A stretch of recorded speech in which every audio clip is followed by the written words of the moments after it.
Hey, welcome back to a new video, first one of 2026. I just actually recorded this whole video already, but forgot to select the right microphone, so I have to do it all again. So, which I know, considering that these videos are supposed to be for me to reinforce my own learning, I'm like double reinforcing it, so it's like totally fine. But it is game 4 of 62 most instructive chess games of all time, booked by Irving Chernev. And we're looking at a game between Tarrasch and Thorold, played in Manchester in 1890. It is a rook and pawn endgame, and an incredibly instructive one, obviously, as you would guess from the title of the book. But it's also a very long game, as a lot of rook and pawn endgames are. There's a lot of lines to look at, a lot of different ways that both players could play, so this might be a longish video. For that reason, I maybe will skip through some of the less important stuff quite quickly, especially as I have already recorded this video once. Okay, again, for this reason, let's just get straight into looking at the game. We get e4, e6, d4, d5, knight to d2. This is the Tarrasch variation of the French defense. It is what I play myself. I'm actually very familiar with the line that gets played in the opening here. I play it in a slightly different move order, but still, it's quite a thematic and common position that you get in certain lines of the Tarrasch French. We get pawn to c5, which is actually maybe the more annoying move to face when playing the Tarrasch French as white. Or at least it's the variation that kind of gives white like the least amount of play or attacking chances, I would say. You tend to get quite drawish games. Tarrasch starts by playing e takes d5. I play a slightly different move order. I play knight g to f3, but we transpose to the same thing. And we get queen takes d5. If you get c takes d4, we get some nice tricks here. So bishop e5 check, blocking with the bishop. We can play d takes e6, seemingly giving up the bishop, but then we play queen h5, threatening mate and the bishop. So after it turns, you pick up the bishop. I guess both of them knew this, so we get queen takes d5 instead, and now knight g to f3, so getting to the kind of position that I'm familiar with, and then c takes d4. So this knight g to f3 is a sort of temporary pawn sacrifice, but yeah, white ends up winning that pawn back, just adding more and more pressures to d4. Knight to b3 is coming eventually, so it's not a full pawn sacrifice. We get bishop c4 first, so developing that bishop with tempo, and here we get queen to h5, and this is a slight inaccuracy for the reasons that we see in the game. Instead, I think the main lines are here queen d8 or queen d7 or queen d6. Queen h5 is wrong for what we're about to see. So Tarrasch starts off with castling, so now that knight on f3 is ready to take on d4, and after the queen trade, white can take back with the rook rather than the king. So black has to defend d4, defends it with knight to c6. If pawn to e5, defending this way, then there's some nice tactics. So knight takes e5. Obviously, if queen takes e5, then we got rook e1, win the queen.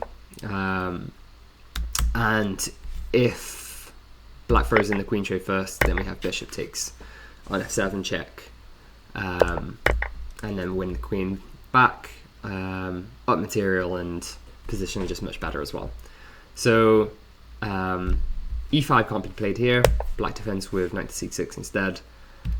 Knight to b3, finally adding last bit of pressure onto d4, and now black thinks that he can defend d5, but as we'll see, he is mistaken. So we get knight takes on e5 anyway, and queen takes on d1. Obviously, if knight takes e5, then the queen is hanging. So this is why queen to h5 is an inaccuracy. A lot of these tactics just don't work out for black. If queen takes e5, then obviously rook e1 again. So black is forced into this queen trade. White takes for the rook, and now knight takes on e5, rook e1 pinning the knight, f6 defending, and then obviously f4 to finally win that knight back. We get bishop b4 and bishop d2 blocking. Black is hoping for rook to e2, which seems very natural, but after bishop g4, either obviously black has to come off the e file, in which case, sorry, white has to come off the e file, in which case black can save his knight, or white has to play rook to e4, and we get bishop f5, rook e2, bishop g4 with repetition. So instead, we get bishop d2 blocking. There's this trade, and now bishop f5, and finally white can win that knight back. Here, black castles queenside. If they take the pawn straight away, then it's rook e5 with check. Also hitting the bishop, so to save the bishop, they have to play knight to e7, and then we get rook a to e1, which would win the knight. So we instead get castles queenside, and now Tarrasch plays an interesting move, bishop to d3. The point being that black's light squared bishop is probably the most active piece, so white wants to trade it off, and after the trade, white is left with this open c file to attack the black king as well. So positionally, quite a smart move from Tarrasch. Here, black captures on e5. Obviously white can capture back straight away for material equality, but nice move from Tarrasch. He throws the check in first, and the king is forced to go to b8, further away from the action. If king d7, then now takes, and let's say king d6, rook e4, knight f6, and black wins a pawn. So we have king b8 being forced. White wins the pawn back. Knight f6 developing, and now rook c to e1, doubling on that e file with hopes of getting a rook to the 7th rank. We get rook h to e8, and this is kind of like the final mistake from black here. I think it's fairly equal if black plays rook to d7 just to dispute that 7th rank, and then if you do get rook e7, we can have rook h to d8, and everything is sort of under control. But instead we get rook h to e8 here, and then rook takes on e8, and knight takes on e8. If rook takes to e8, then takes again, knight to e8, and then knight to f3 wins the pawn. So black missed this, and instead after knight to e8, white gets a rook to the 7th, and now white's rook is much more active than black's on d8, and white is likely to win a pawn anyway, after knight to b3 or knight to f3.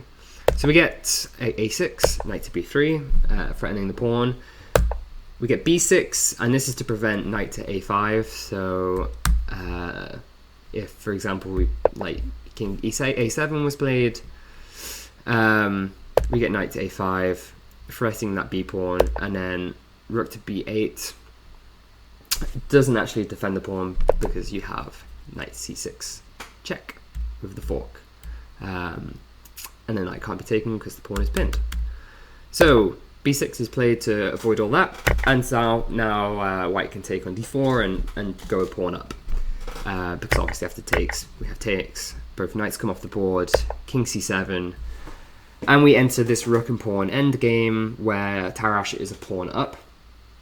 And here he has a couple of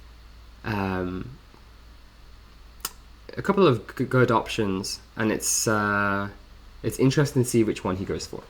So of course you could play rook to e3 to defend your d3 pawn, which is what Tarrasch plays in the game. Or you could go for rook e7 check and win that g pawn as well. So we'd get king to d6, rook takes g7, rook takes d3. So trading those pawns there. You also get the h pawn, but after a couple of checks, black also wins the b pawn, and we'd get this kind of position where white is still a pawn up here, but black's rook is far more active in this line than the line that we see in the actual game. And it's for that reason that white chose to avoid this. Even though this is still very much winning for white, you're going to push those g and h pawns and win the game anyway, but white doesn't like allowing black's rook to get active and the possibility of causing trouble, basically. So rather than go for this check, as I say, Tarrasch plays rook to e3, just defending his pawn nice and calmly, and we get king to d7, stopping rook to e7 check from happening. If instead of this, if black really forced the issue and tried to get his rook active, let's say rook d6 with the idea of rook c6 and then rook c2, and then let's say white played as they did in the game with king c2, king f2, sorry, rook c6 onto the active open c file. Now white would be forced to play into this line with the rook e7 check, but it actually it's a more advantageous version of this line. So after takes, we get this situation where, again, both rooks are active now, but white has kept that pawn on d3. So yeah, this is a better version. So rather than trying to get his rook active, black plays king d7, preventing rook e7 from happening from now on. So I'd say we get king f2, g6, rook h3. So there's two things. It's attacking that h pawn, which induces pawn to h5, in turn weakening the g pawn. But not only that, it's vacated that e3 square, where after h5 we get king to e3.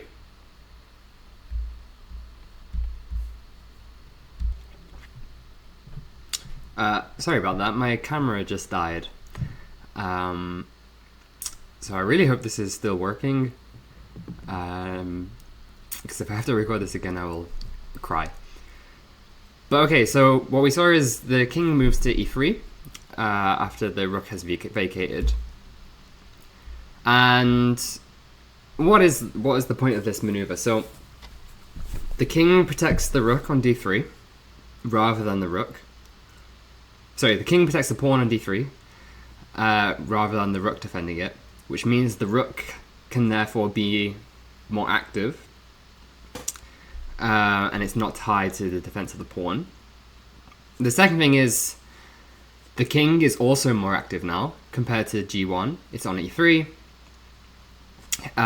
It can take part in the pushing of the pawn up the board. And the third thing is that rook on d4 is forced to move away now. It's under attack by the king, it has to move, which means it's not blockading that pawn on d3 anymore, and the pawn can be pushed. So yeah, as I say, the rook moves back to d6, and now that pawn gets pushed immediately. Tarrasch wants to get this pawn to the other side of the board. That's his strategy. That's how he's going to win. And so if he can push the pawn, he's going to push the pawn. We get rook to e6 check, king to d3, rook to e1, trying to get active. And then this is the first of a series of methods that Tarrasch uses to keep that black rook as a passive piece. So he plays rook to g3, attacking that g6 pawn, and black has to go back to e6. So that black rook would love to get behind the white pawns, start attacking them, get some counterplay, but Tarrasch is showing us how to keep the opponent's rook passive. If instead of going back to e6, if black really insisted and went to b1, then we would just get king to c2, defending the pawn, kicking the rook away, and taking g6 on the next move. Okay, so we get rook to e6, rook to e3. This is the next example of using the rook against black. So offering a a rook trade, which black just can't accept. If the rooks come off the board, then this is an easy win for white.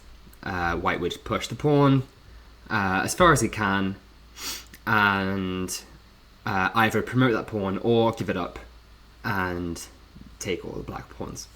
So black can't accept a rook trade. So, okay, but what's the point? Let's say black just moves his rook. Well, white has succeeded in getting the black rook off an active file. So this is another example of white forcing the black rook to be passive. And in this case, using the threat of a rook trade to do so. So we get rook d6. If the rook goes to the f file, we would get something similar to as in the game.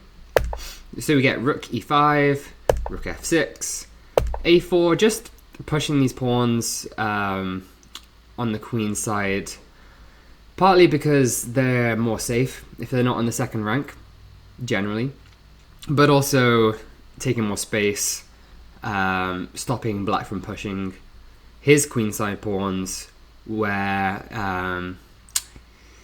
in the scenario that the rooks come off the board, the white king will be closer to those queenside pawns, pick them off, and then his own queenside pawns would be closer to promotion.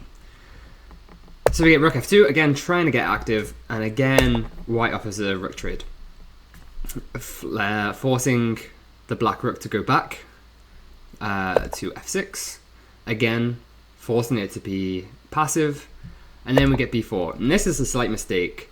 White should play b3, and then let's say black tries to get active, rook to f1, we go rook to e5, as white does in the actual game, rook to b1, and then king c2 holds everything together. Black can't win the pawn and has to retreat the rook again. With b4, we do get rook to f1, rook to e5, and here black plays rook to f2, which is a mistake, and his chances of drawing have gone again. What black should do is rook to d1, go king to e4, another check, king to d5, and then rook to b1, and white can't protect that b pawn without going into a bunch of checks, and either they would draw by perpetual check, or white has to give up the b pawn. And then once white gives up the b pawn, it becomes a lot less clear how to win this for white. So even though white has been playing very, very well, you've always got to be careful in these situations. Whereas, yeah, if the pawn is on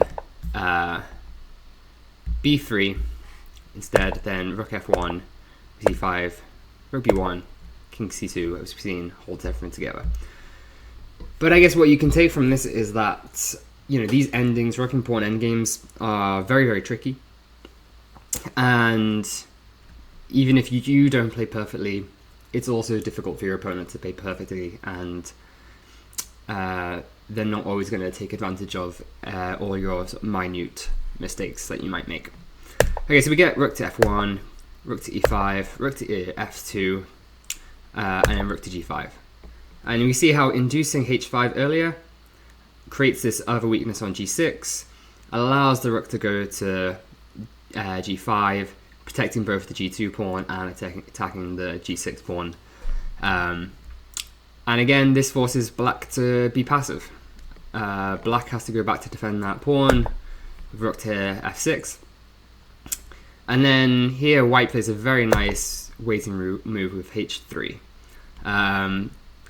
Problem with other moves, let's say d5, then we have rook to f4, and then suddenly that rook becomes active, cuts off the king from the fourth rank, and the b4 pawn is under attack.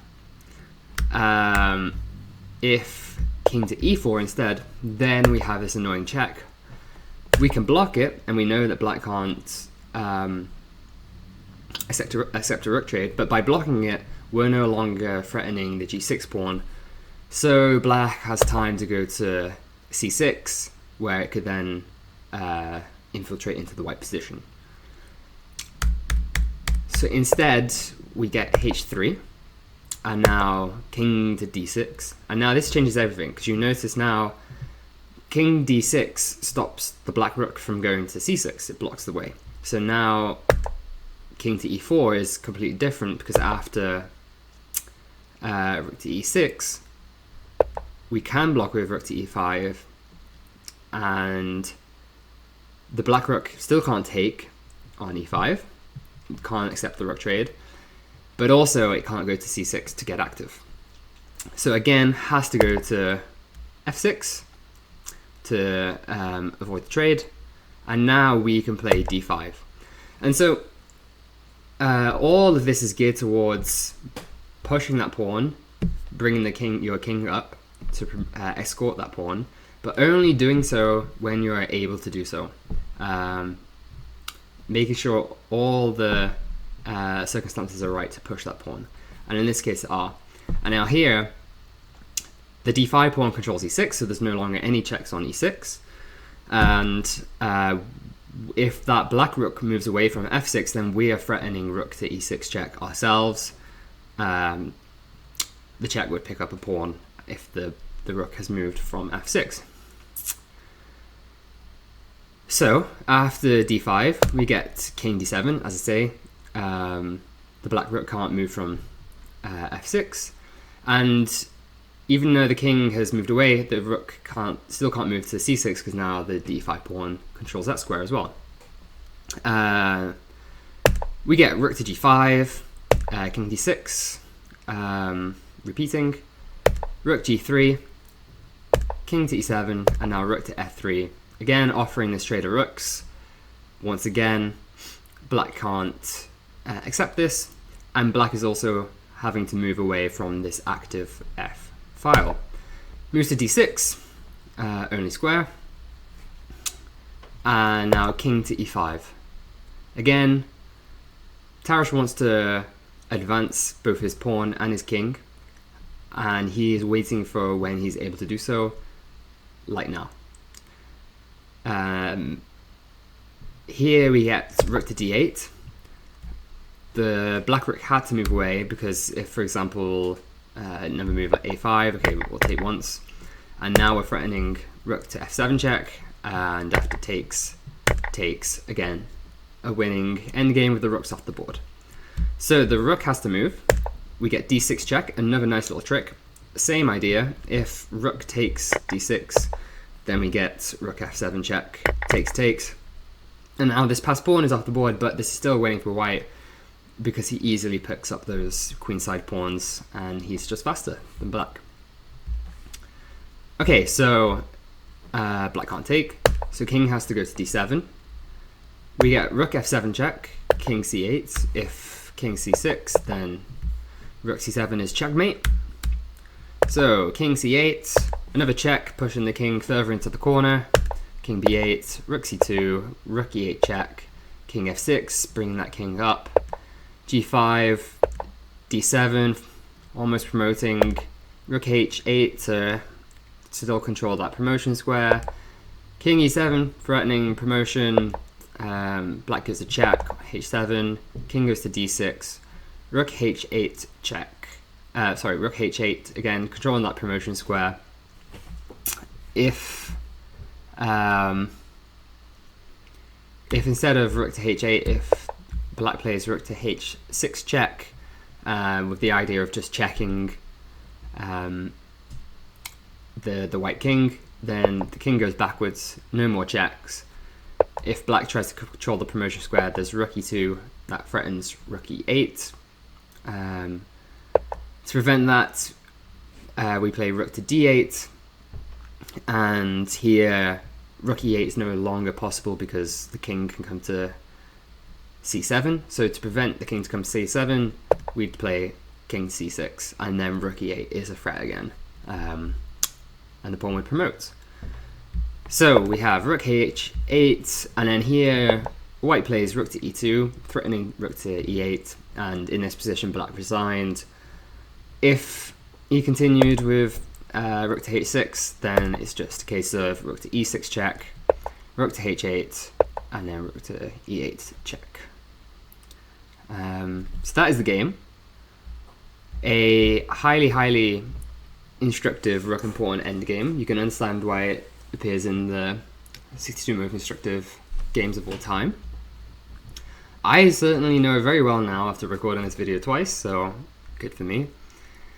Hopefully, if you're watching this, it's been useful for you as well. And there's plenty of key things from here that can be used in your own rook and pawn endgames. Not every rook and pawn endgame, obviously. In this situation, there was a pass pawn for white, but some of the same ideas can be used in other rook endgames. So let's quickly kind of have an overview of what those are. So key points from this game, obviously mainly just focusing on the endgame side of things. If you're a pawn up in a rook and pawn endgame, the key thing to take away from this, which I think you see on a lot of moves, is that the stronger side gets to dictate things. So for example, you're the one that benefits from a rook trade. You are the one that can constantly offer that to your own advantage, and you're the one whose rook can be more active. The opponent's rook has to be passive and prevent you from pushing your passed pawn, etc. So try to use that to your own advantage. And specifically the threat of a rook trade, it's quite nice to see how it's used here to make the opponent's rook less active. So blocking important files, important ranks, important squares, just to force the opponent to be more passive. And also in this game we saw the benefits of using your king to protect your pawn and escort it up the board, leaving your rook to do other things. And lastly, I think it's really interesting in this game how flexible white's rook was. It took on lots of different roles depending on the position. So we saw it attack weak pawns, obviously with the threat of going 2 pawns up rather than just one. It was able to defend when it needed to. It was used for tactics, deflecting the king to force rook trades. It restricted the opponents, both with the threat of a rook trade and with cutting off the opponent's king. And just generally, yeah, you can use your own rook to create threats, which when your opponent has to respond to them, you can use those moments to work towards your main goal, main strategy, which is pushing your pawn, bringing your king up, and eventually slow and steady, but yeah, you bring that pawn up, and there's nothing that the opponent can do in these kinds of situations. So hopefully this video is as useful for you as it is me. First video of 2026, lots more to come, and we'll be continuing with the 62 most instructive games ever played. And I will see you in the next video.